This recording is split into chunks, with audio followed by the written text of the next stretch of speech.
किसी भी चुनाव की असली कहानी वो हेडलाइंस में नहीं मिलती, वो मिलती है जमीन पर, देश के किसी एक कोने में, एक विधानसभा की अपनी हकीकत में।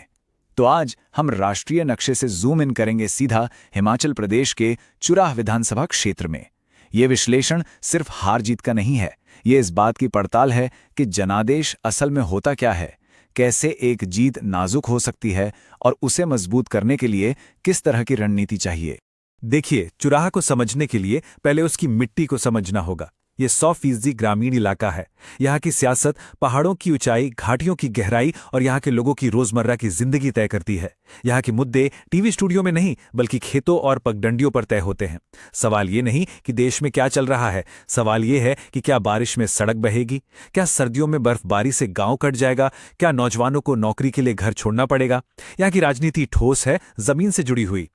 अपने इस सफर में हम 5 पड़ावों से गुजरेंगे। पहले चुराह की जमीन और लोगों को समझेंगे, फिर 2022 के जनादेश की नाजुकता को परखेंगे, उसके बाद उस करीबी मुकाबले की वजह जानेंगे, फिर एक ठोस 4 मोर्चों वाली रणनीति का ब्लूप्रिंट देखेंगे और आखिर में बात करेंगे कि एक चुनावी जीत असल गवर्नेंस में कैसे तब्दील होती है। तो चलिए शुरू करते हैं पहले हिस्से से। कौन हैं चुराह के लोग, क्या उम्मीदें हैं उनकी जिंदगी किन चुनौतियों के इर्द गिर्द घूमती है। इन सवालों के जवाब हमें सिर्फ आंकड़ों में नहीं, बल्कि उनके पीछे की कहानियों में मिलेंगे। ये जो आंकड़े हैं, ये कहानी की बस शुरुआत हैं। कुल वोटर करीब 79,000, लेकिन असली कहानी इस दूसरे नंबर में है। 79.1% मतदान। ये मामूली बात नहीं है।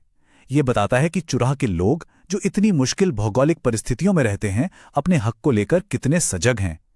यहां हर वोट का वजन है, और इस आवाज में 2 समुदाय बहुत अहम हैं। करीब 28% अनुसूचित जाति, जिसमें एक गुज्जर समुदाय भी है, और एक बड़ी संख्या में गद्दी समुदाय। ये सिर्फ आंकड़े नहीं हैं, ये राजनीतिक शक्ति के केंद्र हैं। इन्हें समझे बिना चुराह की राजनीति को समझना नामुमकिन है। यहाँ की जिंदगी का ताना बाना खेती और पशुपालन से बुना है। लोग केंद्र सरकार की योजनाओं पर काफी हद तक निर्भर हैं, लेकिन एक खामोश चिंता है जो हर घर में है। युवाओं का पलायन, रोजगार के लिए नौजवान बड़े शहरों का रुख कर रहे हैं। और सर्दियां, यहां सर्दियां सिर्फ एक मौसम नहीं, एक चुनौती हैं। सड़कें बंद, बिजली गुल, जिंदगी थम सी जाती है। हाँ, स्मार्टफोन हर हाथ में है, लेकिन नेटवर्क की हालत ऐसी है कि डिजिटल दुनिया से जुड़ाव अब भी किस्मत की बात है। ये सारे मुद्दे सीधे वोटिंग पैटर्न पर असर डालते हैं। अब आते हैं इस विश्लेषण के केंद्र में, 2022 की जीत, जो सतह पर तो मजबूत दिखती है, लेकिन असल में बेहद नाजुक थी। एक ऐसा जनादेश जो रेत पर बने किले जैसा था। आइए इन आंकड़ों को जरा और करीब से देखते हैं। पहली नजर में 51.5% वोट शेयर, साफ बहुमत लगता है। आधे से ज्यादा वोटरों का समर्थन। कोई भी पार्टी इसे एक बड़ी कामयाबी की तरह पेश करेगी। लेकिन राजनीति में कहानी अक्सर बड़े आंकड़ों में नहीं, बल्कि छोटे अंतरों में छिपी होती है। और ये है वो छोटा अंतर, सिर्फ 2,642 वोट।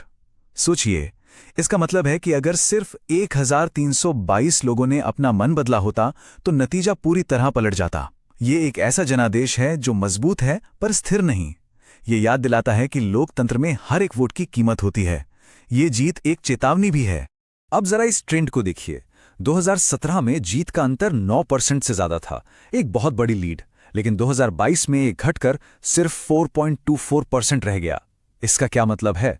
इसका मतलब यह है कि बीजेपी का कोर वोट तो साथ रहा, लेकिन कांग्रेस ने अपनी खोई हुई जमीन को तेजी से वापस पाया है। विपक्ष मजबूत हो रहा है, मुकाबला कड़ा हो रहा है। ये आंकड़े आत्मसंतुष्टि के खतरे की घंटी हैं। तो सवाल यह है कि मुकाबला इतना करीबी हुआ क्यों? 2017 की बड़ी जीत 2022 में एक मामूली बढ़त में कैसे बदल गई?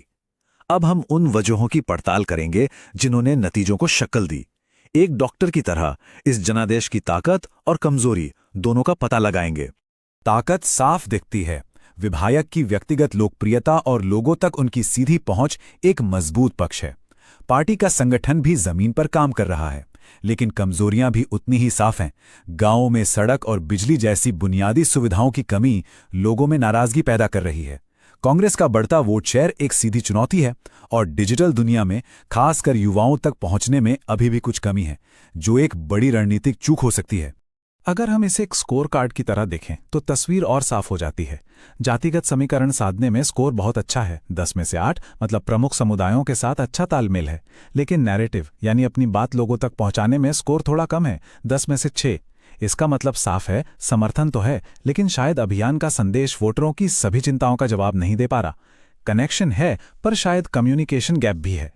और ये हैं वो चिंताएं। ये कोई हवाई मुद्दे नहीं हैं, ये लोगों की रोज की परेशानियां हैं।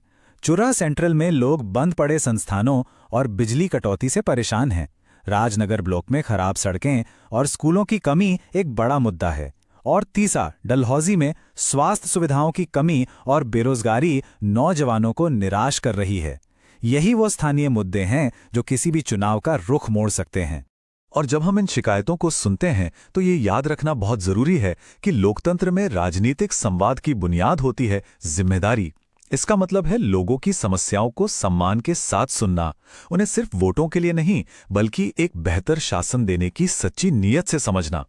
हर नागरिक की गरिमा का सम्मान करना, यही तो हमारे संविधान का मूल भाव है।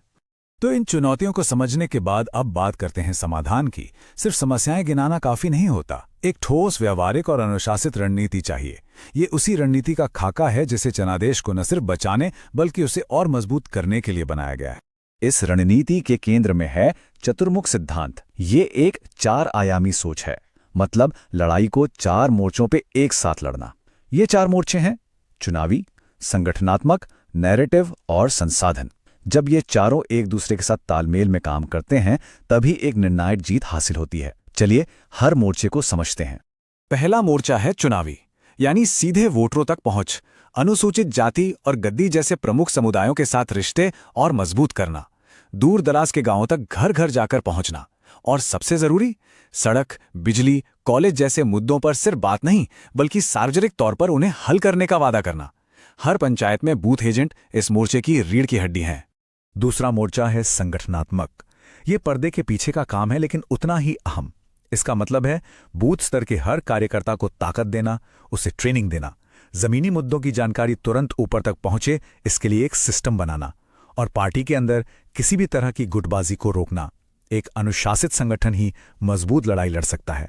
तीसरा और बेहद जरूरी मोर्चा है नैरेटिव का, यानी कहानी कहने का। यहां लक्ष्य एक सकारात्मक संदेश बनाना है, उम्मीदवार को एक नेता नहीं बल्कि धरती के बेटे के तौर पर पेश करना जो लोगों का दर्द समझता है। उन असली परिवारों की कहानियां बताना जिन्हें सरकारी योजनाओं का फायदा मिला, और विपक्ष के वादों का जवाब उनकी पिछली नाकामियों को याद दिलाकर देना। संदेश साफ हो और हर जगह एक जैसा हो। और चौथा मोर्चा है संसाधनों का, यानी पैसे, लोग और तकनीक का सही इस्तेमाल। फंड को उन कामों में लगाना जहां सबसे ज्यादा जरूरत है, एक प्रोफेशनल टीम तैनात करना और माहौल बनाने के लिए बड़े नेताओं का सही समय पर इस्तेमाल। आज के जमाने में सोशल मीडिया पर फैलती अफवाहों से निपटने के लिए एक फैक्ट चेक टीम का होना भी बहुत जरूरी है, और हर खर्च में पारदर्शिता विश्वास बनाती है। इस पूरी चतुर्मुख रणनीति को एक 90 दिन के एक्शन प्लान में उतारा जा सकता है। पहले 30 दिन जमीनी सर्वे और घोषणा पत्र बनाने में, अगले 30 दिन प्रमुख समुदायों तक सीधी पहुंच बनाने में, और आखिरी 30 दिन पूरी ताकत के साथ डिजिटल कैंपेन, रैलियों और घर घर संपर्क में।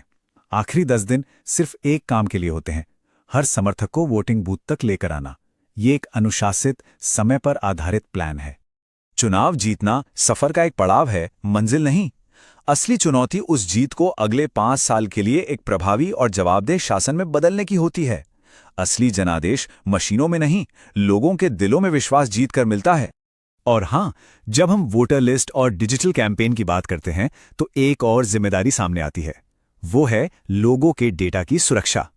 भारत का डेटा गोपनीयता का ढांचा हर नागरिक की निजता का सम्मान करने पर जोर देता है। इसका मतलब है कि वोटरों की जानकारी का इस्तेमाल सिर्फ उसी काम के लिए हो जिसके लिए सहमति ली गई है। ये सिर्फ एक कानून नहीं बल्कि विश्वास बनाने का एक नैतिक दायित्व भी है। ये जो बात है, ये इस पूरी चर्चा का निचोड़ है। भीड़ खरीदी जा सकती है, शोर किराए पर मिल सकता है, लेकिन अगर आप एक स्थायी जीत चाहते हैं तो आपको लोगों का विश्वास कमाना होगा, और विश्वास नारों से नहीं, काम से कमाया जाता है। तो ये ब्लूप्रिंट जीत का रास्ता तो दिखा सकता है, ये एक नक्शा है, लेकिन असली सवाल ये है उस जीत को 5 साल की ठोस तरक्की और अटूट जनविश्वास में कैसे बदला जाता है। इसका जवाब किसी रणनीति की किताब में नहीं है, इसका जवाब शासन करने की नियत, नीति और निष्ठा में है। If you want to become a people-centric leader and uplift your constituency, get in touch with blueprintstrategies.ai at mgr@blueprintstrategies.ai or call 080-4204-1602. Purpose: Beyond Politics.